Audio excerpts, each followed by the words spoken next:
안녕하세요. 가비신당입니다. 자, 이제 미리 보는 2026년도 신년운세 중에 네. 이제 얼마 남지 않았지만은 분명히 이제 뭐 좋은 띠분들도 계실 거고 네. 2026년도 기대를 해볼 띠도 계시지만은 네. 선생님이 이제 정보로 오신 분들한테 선생님이 조심해야 될 부분도 정확하게 일러주시잖아요. 네. 이 2026년도를 바라보고 있는 시점에서 2026년도 병운년 새해가 밝아오면은 요 띠분들은 진짜 조금 조심했으면 좋겠다. 많은 띠분들이 계실까요? 그쵸. 일단은 기본적으로는 삼재띠분들, 오, 네. 토끼띠, 양띠, 돼지띠 네. 이분들이고 26년도에 진짜 조심해야 되는 띠는 쥐띠하고 원숭이띠요. 쥐띠랑 원숭이띠요? 네. 어떤 걸 좀 조심해야 되는 거예요? 이제 쥐띠는 일단은 제일 중요한 거는 학부모 여러분들 이제 26년도에가 쥐띠생들이 수험생이잖아요. 그렇죠. 이게 이 1년을 고3 수험생들이 이제 예비고들이 고3을 올라가서 잘 준비를 해야 되잖아요. 이제 마지막이니까. 네. 근데 뭔가 좀 집중력이 흐트러지고 내가 유난히 또 좀 이게 공부가 잘 안 돼.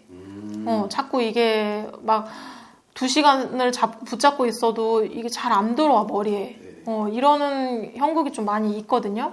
그러다 보니까 내가 좀 이거를 무턱대고 안 된다고 해서 때리 붙잡고 있기보다는 자기 페이스 조절을 잘 하면서 해야 된다. 그런 것도 있고, 또 사업하시는 분들이나 장사하시는 분들은 손재가 좀 많이 있어요. 손재요? 금전에, 그러니까 손재, 그러니까 내가 좀 약간 손해를 보거나, 좀 득이 안 되는 것들. 그죠. 그냥 돈이 안 된다 이 말씀이시죠? 네, 그렇죠. 그런 손재가 많이 있어서 아무래도 그냥 조금 내가 이걸 조심하고 넘어가야 되고, 좀 뭔가를 일을 벌리시면 안 되고, 네. 확장하셔도 안 되고, 또 직장 다니시는 분들도 이게 좀 그러니까 불안정하다 보니까는 이직 같은 거는 좀 후년으로 좀 미뤄라. 2026년도는 아직 아니다? 그쵸. 26년도에는 그냥 그 자리에 있고, 이직 같은 거를 좀 희망하거나, 내가 좀 차라리 오히려 이럴 때는요, 내 앉은 자리 직장이 내가 앉은 데가 불편해. 그리고 막 자꾸 말이 많아. 네. 윗선에서도 그렇고. 네. 근데 그거를 견디고 있으면 도움이 됩니다. 그쵸. 오히려. 네. 네. 그게 불편하다고 해서 막 다른 데로 이직할까 생각하면 못 피하려다가 뭐 맞이하는 것처럼 네. 오히려 내가 조금 정신적으로나 뭐로나 스트레스를 좀 받아가면서 지내야지 네. 이게 좀 액땜이 된다. 그러니까 좀 참고 버티고 견뎌야 된다. 네. 원숭이. 자, 원숭이띠들은 왜 조심해야 되냐면요. 이게 갈등이 엄청 많은 해예요. 26년도에. 갈등이요? 네, 갈등이. 뭐든지 다 선택의 기로에 좀 놓여 있거든요. 그쵸.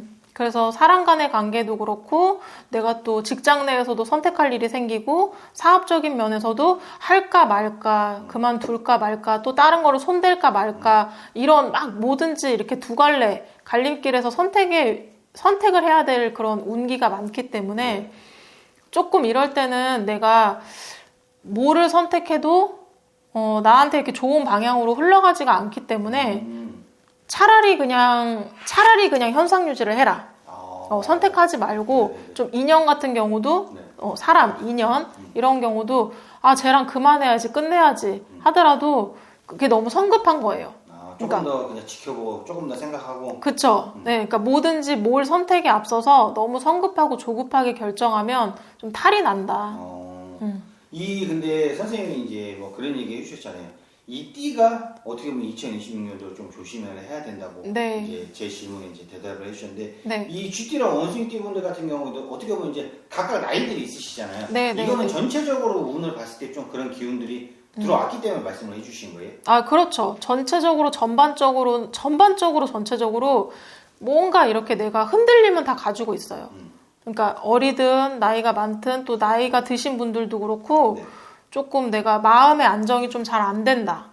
이런 건 있기 때문에 심리적으로도 불안하고 이렇게 안정이 안 되면은 내가 하는 일에 있어서 다 이게 좀 힘들잖아요. 버겁게 느껴지잖아요.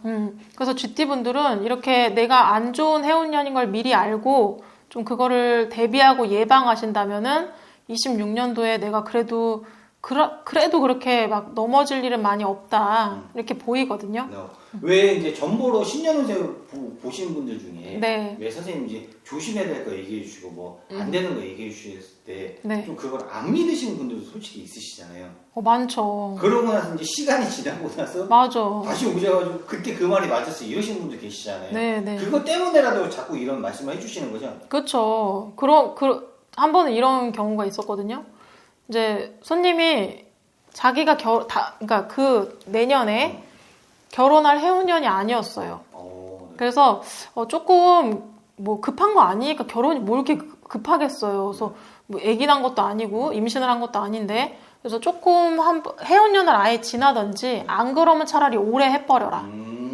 올해 이제 한 요맘때쯤 보러 오신 것 같아요. 네네네. 그러니까는 11월 전에 그럼 차라리 아니면 11월 달에 결혼을 하시든가 아니면 1년을 지나라. 네. 근데 그분이 이제 믿지 않으시고 근데 사실은 그분은 이제 궁합을 가지고 오셨는데 궁합도 별로 안 좋았을 뿐더러 자기 운이 너무 안 좋았던 거예요. 그래서 그렇게 말씀을 드리고 가셨는데 뭐 안 믿으셨으니까 강행을 하셨겠죠. 그렇죠. 그래서 한 6개월 뒤에 오셨어요. 그래서 이혼을 하셨다는 거예요. 네. 그래서 저도 깜짝 놀랐던 경험이 있거든요. 그러니까 이게 내가 해운년이 안 좋을 때는 이렇게 조금 어떻게 보면 뭔가 새로운 거, 그러니까 결혼도 새로운 시작이잖아요. 그러니까 새로운 걸 하기보다는 내가 조금 그 자리에서 내가 좀 버틴다라고 생각을 하셨으면 좋겠어요. 그러니까 내가 이 자리를 좀 버티고 이겨낸다. 네. 마지막으로 선생님이 그냥 문득 생각나서 질문 하나 드리고 싶은 게 결혼 얘기를 해주셨잖아요. 네. 왜 점을 보러 오시는 분들 중에 점을 좀 뭐 결혼을 네. 이 사람은 좀 늦게 해야 되는데 네. 일찍 가면은 일부종사 못한다. 결혼 늦게 해라 하시는 분들 계시잖아요. 네, 그렇죠. 결혼을 늦게 해야 된다는 말을 들으신 분들은 무조건 결혼을 늦게 해야 되는 거예요? 네. 그리고 일단 결혼을 그러니까 요즘 세상은요. 네. 대체로 결혼을 좀 늦게 해야 될 것 같아. 아, 그리고 또 진짜 말씀하신 대로 이 사람은 정말 늦게 해야 된다. 그 늦게라는 기준이 뭐 지금은 30대 후반이 늦은 건 아니잖아요. 그렇죠. 보통 그렇게 하니까. 네. 근데 어떨 때 이렇게 그 사람 보다 보면은 한 50 중반 넘어서 했으면 좋겠다. 이런 경우가 나올 때 있거든요. 네. 근데 그거는 그 전에 이렇게 결혼을 하시면 무조건 한 번은 실패를 하시더라고요. 갔다 오시는 분. 네네. 그런 일이 좀 생기더라고요. 이 일부종사 못 하시는 분들의 그러면 그런 특징들이 있는 거예요? 특징이 있어요. 좀 사주팔자가 남다르다거나 좀 워낙 세다거나 좀 아니면은 내가 이제 막 이게 내 운 자체가 그러니까 이렇게 무슨 뭐 내년은 말띠잖아 무슨 띠잖아 이런 거 말고요. 네. 자기 운 자체가 운의 흐름이 막 하얀 곡선을 타고 있을 때 그럴 때 이제 약간 도피처로 결혼을 선택하시는 분들이 계시거든요. 네. 근데 운이 그렇게 떨어지고 있을 때는 이게 뭔가 새로운 출발이나 시작이 좋지가 않아요. 쥐띠랑 원숭이 분들 제가 좀 26년도에 좀 조심하시라고 말씀을 드렸잖아요. 네. 막 그렇다고 해가지고 막 나한테 너무 큰 이슈가 다가온다 이런 건 아니니까 크게 걱정 안 하셔도 되고 네. 다만 제가 지금 말씀드린 거 안 좋았던 부분들 쥐띠 같은 경우는 이제 좀 정신 건강이나 몸수 같은 거 이런 거 또 좀 관계가 깨지고 흐트러지는 거 또 원숭이띠 같은 경우는 그러니까 이동의 갈림길, 어떤 선택의 갈림길, 또 인연의 뭐 헤어짐, 만나고 헤어짐, 막 이런 것들이잖아요. 네. 그러니까 그런 걸 말씀을 드렸으니까 미리 알고 좀 예방 좀 하고 좀 대책을 마련해가지고 26년도에 좀 무탈하게, 무난한 한 해가 되시길 바라겠습니다. 네, 여기까지 가비신당이었습니다.